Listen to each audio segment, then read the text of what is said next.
नमस्कार बच्चों, हमारे जो अध्याय चल रहा है उसका नाम है लोक संत दादू दयाल और इसके लेखक हैं रामदास। पिछले 2 रोज से हम इस अध्याय को पढ़ रहे हैं। तो हमने कहाँ तक पढ़ा? हमने ये पढ़ लिया कि साहब संत दादू दयाल हैं जो फतेहपुर सीकरी में, संत दादू दयाल फतेहपुर सीकरी में अकबर से मिले थे और वहाँ 40 रोज तक, 40 दिन तक चर्चा होती रही दादू दयाल और अकबर के धर्म के बारे में। देखिए आगे,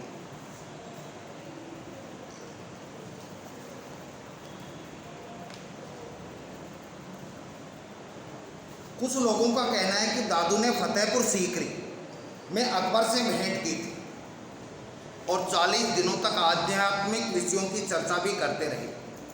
आध्यात्मिक विषयों की, धर्म संबंधी बातों की चर्चा करते रहे अकबर से। अन्य संतों की तरह दादू दयाल ने भी काफ़ी देश भ्रमण किया, देश में खूब घूमे, भ्रमण किया। विशेषकर उत्तर भारत, विशेष रूप से उत्तर भारत में खूब घूमे। कहाँ कहाँ पर? काशी, बिहार, बंगाल और राजस्थान के भीतरी भागों में लंबी यात्राएं की, यानी अंदर तक गए। इन राज्यों के गांव गांव में गए, खूब जगह गए।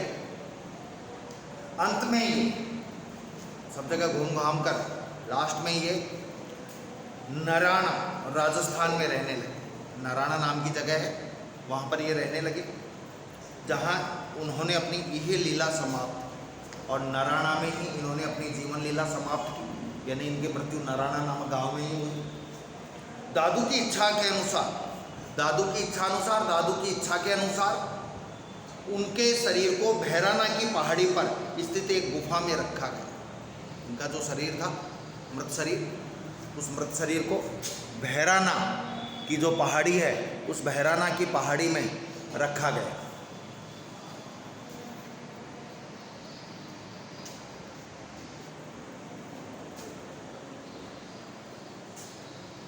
एक गुफा में रखा गया। बहराना की पहाड़ी पर एक गुफा है, उस गुफा में इनके मृत शरीर को रखा गया, जहाँ इन्हें समाधि भी दे दी गई।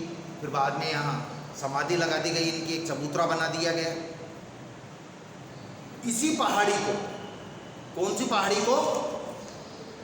बहराना की जो पहाड़ी है, बहराना की पहाड़ी पर जो गुफा है, इसी पहाड़ी को अब दादू खोल कहा जाता है। अब बहराना की पहाड़ी नहीं कहा जाता, अब इस पहाड़ी को क्या कहा जाता है?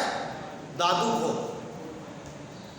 जहाँ उनकी स्मृति में अब भी मेला लगा करता है, आज भी, अब भी उनकी स्मृति में, उनकी याद में वहाँ प्रतिवर्ष मेला लगता है। सांभर से ही दादू दयाल की भक्ति भावना आरंभ होती है। जब ये अहमदाबाद से सांभर आकर रहने लगे, अहमदाबाद से मध्य प्रदेश 6 वर्ष, बाद के 6 वर्ष पता नहीं कहाँ रहे, और जब ये सांभर आकर रहने लगे, यहीं से उनकी भक्ति और साधना प्रारंभ होती है। यहीं से उन्होंने उपदेश देने शुरू किए थे, यहीं से उन्होंने उपदेश प्रारंभ किए थे, और यहीं पर उन्होंने परब्रह्म संप्रदाय की स्थापना की थी। क्वेश्चन निकल रहा है, दादू ने परब्रह्म संप्रदाय की स्थापना कहाँ की थी? सांभर में, जो दादू की मृत्यु के बाद दादू पंथ कहा जाने लगा। परब्रह्म संप्रदाय, जब तक दादू थे तब तक वो उसको संप्रदाय को परब्रह्म संप्रदाय कहते थे, और जैसे ही दादू की मृत्यु हुई उसके बाद उनको दादू पंथ संप्रदाय कहने लगे। दादू ने अपनी रचनाओं में अपने परिवार और पारिवारिक स्थिति का जिक्र किया है। उन्होंने लिखा है, दादू रोजी राम है, राजिक रिजक हमार, दादू उस प्रसाद सो पोषा सब परिवार। छोड़ो इसको, कोई मतलब नहीं, क्योंकि इसमें से कोई व्याख्या तो बनेगी। ऐसा लगता है कि किसी जिज्ञासु व्यक्ति ने दादू से सीधा सवाल पूछा था। कोई जानने की इच्छा वाला व्यक्ति था, उसने दादू से, संत दादू दयाल से सीधा प्रश्न पूछा था कि आपका खाना पीना कैसे चलता है? रोजी ऊपर है ना, इस पर दोए में रोजी राम है, आपकी रोजी रोटी, आपका खाना पीना कैसे चलता है?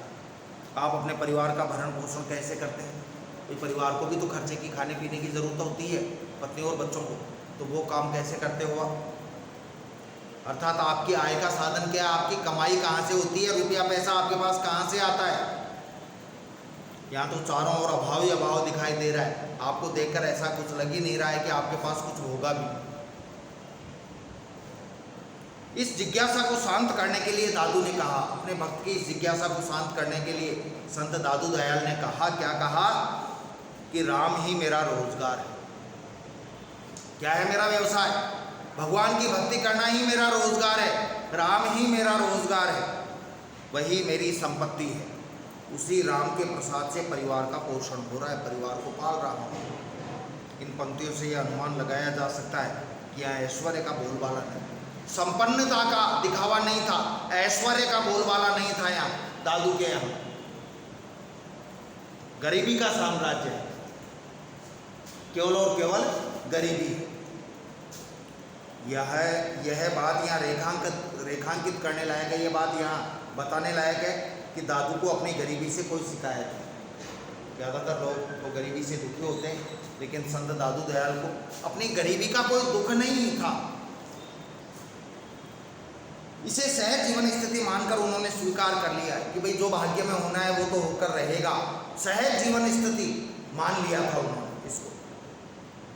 गरीबी की पीड़ा का बोध, गरीबी की पीड़ा से क्या एहसास होता है, अनुभव होता है वो, और उससे उत्पन्न आक्रोश, और गरीबी से उत्पन्न जो आक्रोश होता है, क्रोध होता है, दादू की रचनाओं में कहीं भी नहीं मिलता है।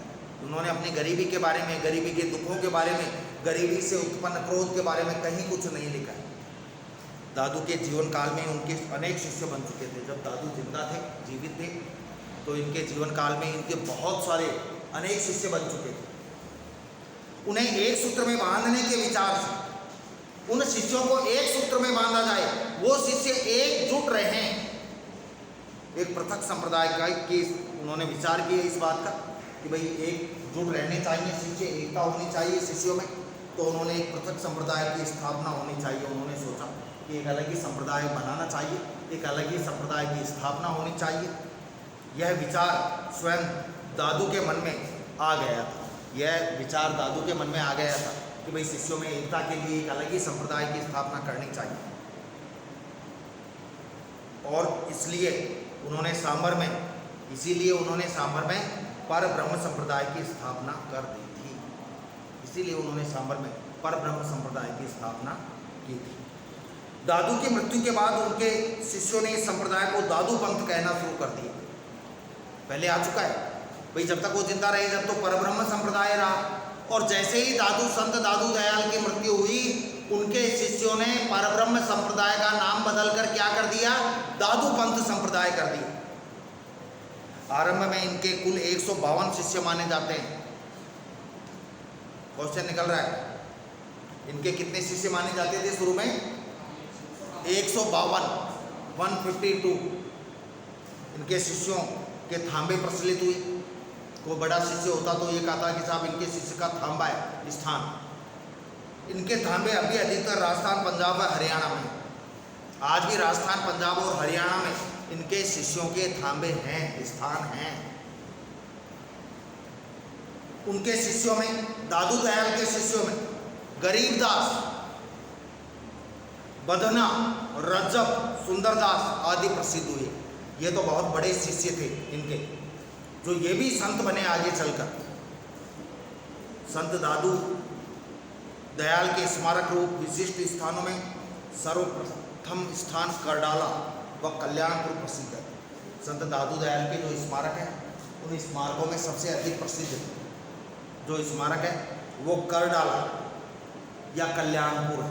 करडाला नाम है, करडाला या कल्याणपुर है, जहाँ उन्होंने पहली बार काफ़ी समय तक साधना की थी। कल्याणपुर में या करडाला में इन्होंने लंबे समय तक साधना की थी, भक्ति की। इस बात का परिचय दिलाने के लिए वहाँ उनकी एक भजनशिला वर्तमान है।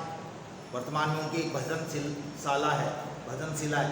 कहते हैं कि उस शिला पर बैठकर ही वो भजन करते थे, भगवान का नाम लेते थे। वहाँ पर पहाड़ी के नीचे की ओर एक दादू द्वारा भी बना दिया गया है। वहाँ जो भजनशाला है, एक चट्टान पर, उसके नीचे पहाड़ी पर एक दादू द्वारा बना हुआ है, जिसे उसी कारण महत्व दिया जाता है कि भाई दादू यहाँ रहे थे, दादू ने यहाँ साधना की थी, भक्ति की थी भगवान की।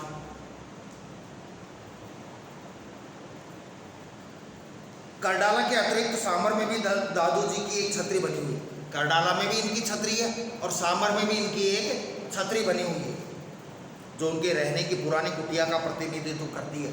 वो जो सांबर में जो छतरी है उसके बारे में हम ऐसा कह सकते हैं कि यहाँ पर उनकी कुटिया थी, यहाँ वो रहते थे, और पीछे वहाँ पर एक विशाल मंदिर भी बना दिया गया है बाद में। जहाँ उनकी कुटिया थी, जहाँ आज छतरी है, उसके पीछे एक बहुत बड़ा मंदिर भी बना दिया गया है वर्तमान। सांबर के अनंतर, सांबर के पश्चात, सांबर के बाद अधिक समय तक उनके निवास करने का स्थान आमेर समझा जाता है। सांबर के बाद सबसे ज़्यादा यदि वो कहीं रहे तो जयपुर के पास में आमेर में रहे, जहाँ पर एक सुंदर दादू द्वारा निर्मित है। आमेर में भी एक दादू द्वारा बना हुआ है, परंतु इन सभी से अधिक महत्व नराणे को दिया जाता है। लेकिन सबसे ज़्यादा दादू दयाल के स्मारकों में सबसे ज़्यादा महत्व नराणे को दिया जाता है, जहाँ पर अभी तक वह खेजड़े का वृक्ष भी दिखाया जाता है। आज भी वो खेजड़े का पेड़ है, आज भी वो खेजड़े का वृक्ष है जहाँ वे बैठा करते थे, जिस पेड़ के नीचे बैठा करते थे, आज भी वो पेड़ है। उसी के समीप एक भोजनशाला है तथा एक बहुत बड़ा एक विशाल मंदिर भी बना हुआ है। यहाँ का दादू द्वारा सर्वप्रमुख माना जाता है, हेड ऑफ डिपार्टमेंट, सबसे प्रमुख दादू द्वारा वही है, नरेना। यहाँ का दादू द्वारा सर्वप्रमुख माना जाता है। दादू जी का शव जहाँ उनका देहांत हो जाने पर डाल दिया गया, वह भराने का स्थान भी उनके अंतिम स्मारक के रूप में वर्तमान में है। जब दादू मर गए थे तो उनका शव एक जगह रख दिया गया था, वो जगह थी भराणा। क्या नाम था? भराणा। अंतिम स्मारक के रूप में वर्तमान में है। वहाँ पर भी एक चबूतरा बना दिया गया है और पुराना स्थान दादू पोल के नाम से भी अभिहित किया गया है, उसको दादू पोल के नाम से संबोधित किया जाता है। कहते हैं कि यहीं कहीं पर उनके बाल, दादू दयाल के बाल, तुम्बा जो वो हाथ में रखते थे ना, तुम्बा, चोला उनके कपड़े तथा खड़ाऊ, जो आजकल अपन को चप्पल पहनने लगे, पहले के लोग खड़ाऊ पहनते थे, लकड़ी की बनी होती, अभी तक सुरक्षित है। उनके बाल कभी नष्ट नहीं होते हैं, कभी खराब नहीं होते हैं बाल। कोई एक अलग बात है कि सफ़ेद हो जाएं, लेकिन खराब नहीं होते हैं बाल। उनके बाल, तुम्बा, चोला तथा खड़ाऊ आज भी वहाँ सुरक्षित है। कल्याणपुर, सांभर, आमेर, नराणा व भैराणा पंच तीर्थ भी माने जाते हैं। इन 5 जगहों को तीर्थ भी मानते हैं। दादू पंथी लोग हैं, दादू संप्रदाय के लोग हैं, जो इन 5 जगहों को, 5 स्थानों को एक तीर्थ स्थान के रूप में जानते हैं। उनके स्मारक के रूप में 2 मेले भी लगा करते हैं। साल में उनके स्मारकों पर 2 मेले लगते हैं, एक वर्ष में 2 बार मेले लगते हैं। इनमें से एक नारायण में प्रतिवर्ष फाल्गुन सुदी पंचमी से लेकर एकादशी तक लगा करता है। एक मेला तो नारायण में लगता है। कब लगता है? फाल्गुन सुदी पंचमी, फाल्गुन माह की जो सुदी शुक्ल पक्ष की जो पंचमी आती है, चांदनी रात की जो पंचमी आती है, उसमें पंचमी से लेकर एकादशी यानी 11 तक लगता है, जिसमें प्राय सभी स्थानों के दादू पंथी इकट्ठे होते हैं। राजस्थान में जो 5 स्थानों के दादू पंथी हैं वो यहाँ इकट्ठे होते हैं। कहाँ पर? नारायण। दूसरा मेला बहराणे में फाल्गुन कृष्ण तृतीया से, दोनों मेले फाल्गुन में लगते हैं। फाल्गुन में कृष्ण तृतीया से, कृष्ण पक्ष की तृतीया से फाल्गुन सुदी तृतीया तक चलता रहता है। दादू ने अपने शिष्यों को उपदेश दिया कि पर निंदा न किया करें। यहाँ क्वेश्चन निकल रहा है, दादू ने अपने शिष्यों को क्या उपदेश दिया? एक तो दूसरों की कभी भी निंदा नहीं करनी चाहिए। दादू ने अपने शिष्यों को उपदेश दिया कि पर निंदा कभी भी नहीं करनी चाहिए, दूसरों की निंदा नहीं करनी चाहिए, क्योंकि निंदा तो व्यक्ति करता है, क्योंकि निंदा तो वह व्यक्ति करता है जिसके हृदय में राम का निवास नहीं। जिसके हृदय में राम का निवास है वो किसी की निंदा कर ही नहीं सकता, तो कभी भी किसी की निंदा नहीं करनी चाहिए। दादू को बड़ा आश्चर्य होता है कि लोग कैसे निसंकोच रूप से एक दूसरे की निंदा कर लेते हैं। दादू को बड़ा आश्चर्य होता था कि लोग कैसे दूसरों की निंदा कर लेते हैं, बुराई कर लेते हैं, क्योंकि वो मानते थे कि जिसके हृदय में राम का निवास होता है भगवान का निवास होता है, वो तो कभी किसी की बुराई नहीं करेगा। यदि कोई किसी की बुराई करता है, इसका मतलब है कि उसके हृदय में भगवान का, राम का निवास नहीं है। अंतिम पैराग्राफ है, दादू इतने शांत स्वभाव के थे बच्चों, दादू इतने शांत स्वभाव के थे कि किसी विवाद में उलझे ही नहीं, कभी किसी विवाद में नहीं उलझे। कई संतों के कई विवाद सामने आते हैं, लेकिन दादू कभी किसी विवाद में तू मैं नहीं उलझे। निंदा स्तुति को उन्होंने समभाव से ग्रहण कर लिया, चाहे कोई उनकी निंदा करे, बुराई करे, और चाहे स्तुति करे, चाहे प्रशंसा करे। उन्होंने निंदा को और स्तुति को एक समान माना है। उनके शिष्य हिंदू और मुसलमान दोनों थे। दादू के शिष्य ऐसा नहीं है कि हिंदू ही थे, हिंदू और मुसलमान दोनों उनके शिष्य थे, भक्त थे। उन्होंने अपने आचरण और उपदेश द्वारा पूरी मानवता के लिए समान पंथ का आविष्कार किया। उन्होंने अपने आचरण के द्वारा, दादू का खुद का आचरण पवित्र था, तो अपने आचरण के द्वारा और अपने उपदेशों के द्वारा पूरी मानवता के लिए एक पंथ का निर्माण किया। उन्होंने अपने विरोधियों से बहस कम की, जो उनके विरोध करने वाले थे उनसे वाद विवाद नहीं किया, उन विरोधियों से बहस कम की, और समर्थकों को सलाह ज़्यादा दी। जो उनके विरोधी थे उनसे ज़्यादा बात नहीं की, माथाफोड़ी नहीं की, अपने समर्थकों को ज़्यादा उपदेश दिया, ज़्यादा समझाया। क्योंकि कोई मेरी बुराई कर रहा है, मैं उससे क्या बहस करूं? जो तुम मेरे प्रशंसक हो, मैं तुमको ही समझा दूंगा कि उसकी तरफ ध्यान मत दो, वो अपने आप चुप हो जाएगा। यदि कोई मेरी बुराई करता है, मैं तुमको कहूँ देखो वो मेरी बुराई करता है, उससे बात करो, तो झगड़ा विवाद तू मैं बढ़ेगा। तो उन्होंने अपने विरोधियों से बहस कम की और अपने समर्थकों को सलाह ज़्यादा दी। विक्रमी संवत 1660 जेठ बुद्धि अष्टमी शनिवार को इन्होंने अपनी जीवन लीला समाप्त की, मतलब इनकी मृत्यु हुई सन 1603। ठीक है बच्चों, आपका ये अध्याय हो गया है। क्वेश्चंस वस्तुनिष्ठ के दोनों करने हैं, अति लघुतरात्मक तीसरा, चौथा, पांचवा, छठा करना है, मतलब सारे करने हैं। 12वां क्वेश्चन नहीं करना, 1 से लेकर 13 तक क्वेश्चन करने हैं, जिनमें 12वां क्वेश्चन आपको नहीं करना है। समझ गए? ठीक है, धन्यवाद।